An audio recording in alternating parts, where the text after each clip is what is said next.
Hey guys, what's up and welcome back to Toe Tags, and today we're going to be checking out the new releases from Malevolence, Spheric Universe Experience, and Septicflesh.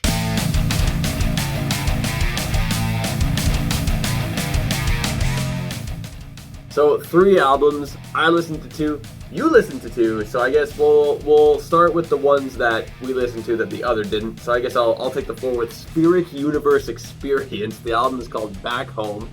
This is one of those bands that I discovered back around like 9 or so years ago when I was, getting like into metal and finding all these prog bands, like totally all this different stuff, prog band here and there, super duper exploring prog. And this is one of the bands I found. And interestingly enough, when I looked, to listen to the album on their Spotify, they haven't made anything since that time. So it's like, when I saw them pop up on the upcoming albums list, I thought, oh, what the hell? That's a name I haven't seen in forever.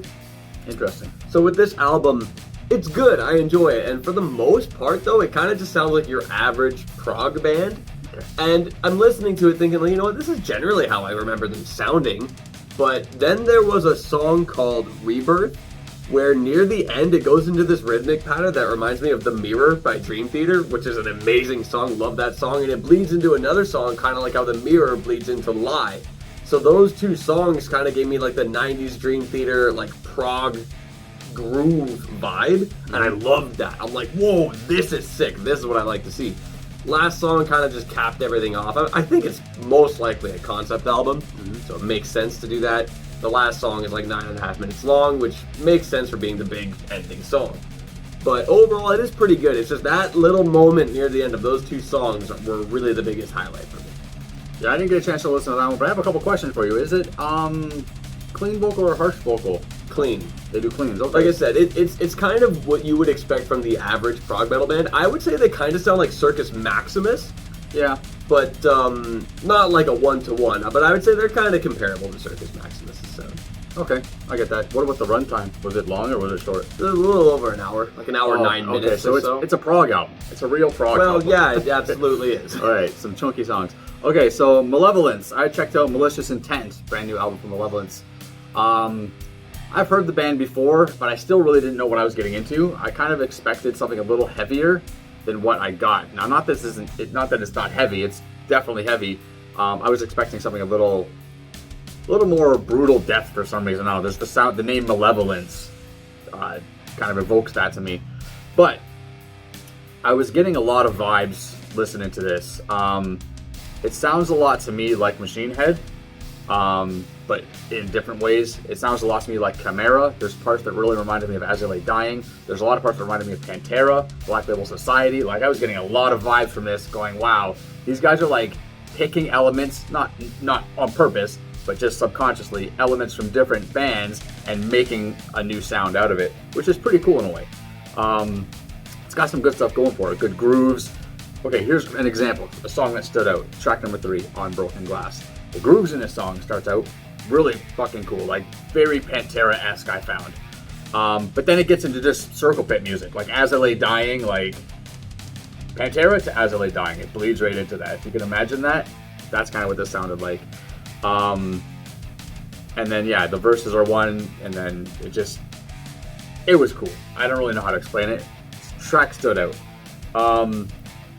Another song that I thought was good was track number 6 called Karma. This is the one that reminded me of Chimera, and then all of a sudden it switched to like a Machine Head vibe, and then all of a sudden it sounded like Black Label Society. And it's not a bad thing that it sounds like these things. It's a good thing, but it kind of still felt a little all over the place, maybe. I don't know. It's like I liked it, but I wasn't like in love with it. It was kind of like it's flip-flopping with its sound a bit. Yeah, in a way.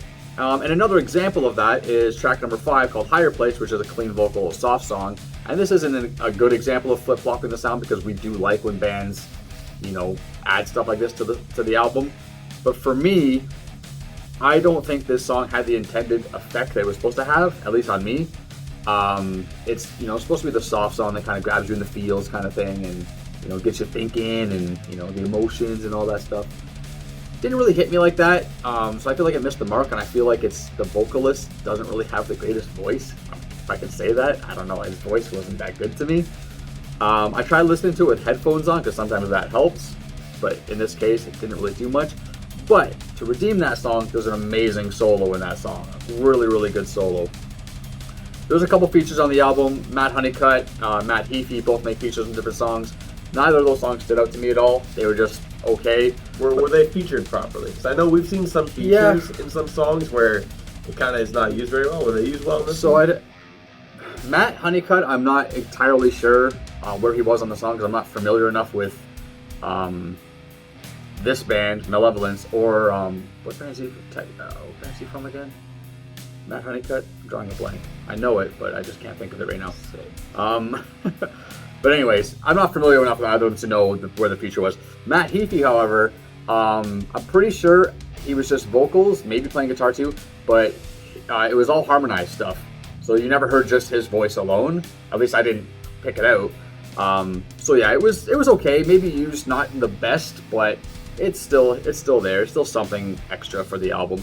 So overall, it's a decent album. I did enjoy it. I listened to it about 2 times through and through. 37-minute runtime. It's pretty short, but almost average these days. Albums are pretty short these days.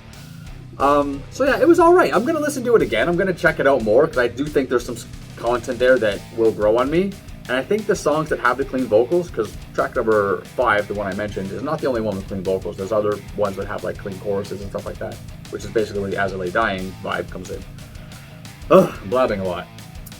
Anyways, yeah, decent album. But on to Septicflesh. Septicflesh, Modern Primitive. We reacted to at least like, I want to say 2 songs, like with music videos? Yeah, at least 2. I think title track, if I'm not... Or Neuromancer, Hierophant. And I yeah. think there was a 3rd single, but I don't remember what it was. I don't think we reacted to it either. Either way, this was a pretty good album. Now, the first half was pretty cool, hearing the singles again, like, okay, yeah, I remember that, I remember this.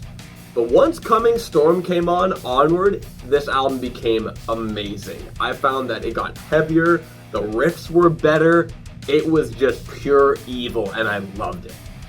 Just from Coming Storm through Psycho History, like that 4-song stretch, incredible. Yeah, you know what? I felt like this album was, it's typical for Septicflesh, but it's not typical for metal. These guys got a pretty unique sound.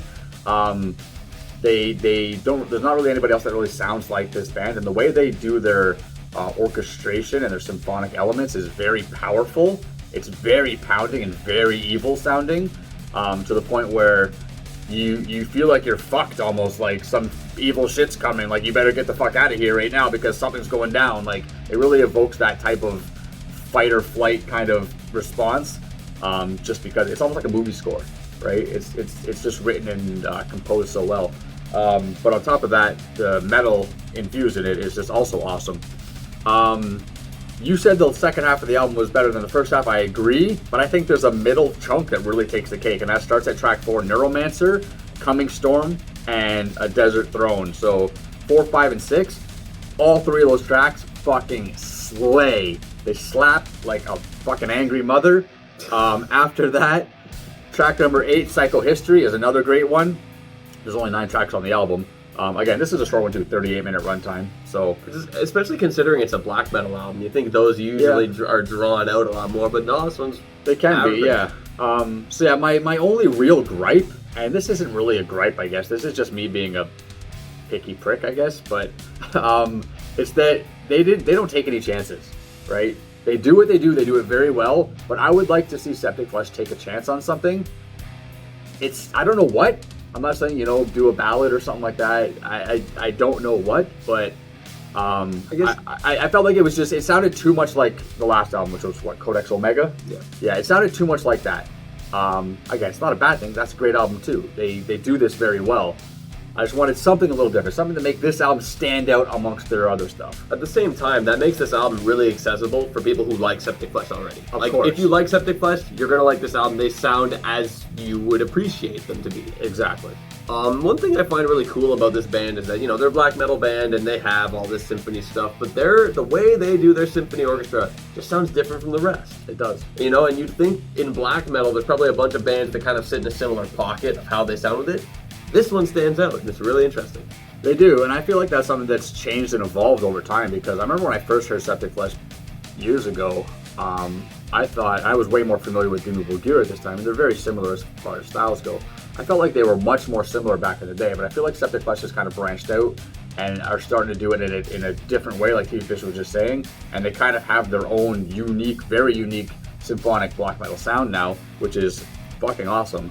It no longer reminds me of Demo Bulgur. They're totally separate entities now.